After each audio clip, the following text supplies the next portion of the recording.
আগামীকাল সারাদিন খুনি সন্ত্রাসীদেরকে মামলা দিন। আগামীকাল সারাদিন বলেন সন্ত্রাসীদের মামলা দিন।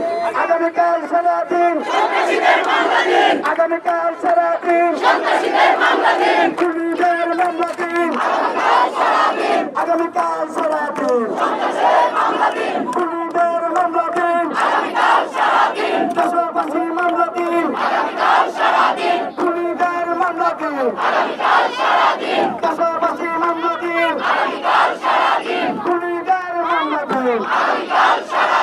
সন্ত্রাসীদের মামলা দিন। প্রিয় সহযোগীরা, আমরা শুধু মামলা দিয়ে থামতে থাকবো না। আমাদের মামলার সুষ্ঠু তদন্ত নিশ্চিত করতেই হবে। সুষ্ঠু তদন্ত সাপেক্ষে বিচার বিভাগকে আহ্বান জানাবো, সুষ্ঠু বিচার যাতে জনতা পায়। প্রিয় সহযোগীরা, এখন আমাদের মাঝে সমাপনী বক্তব্য নিয়ে আসবেন ডাকসুর সদ্য সাবেক সমাজসেবা সম্পাদক আখতার হোসেন।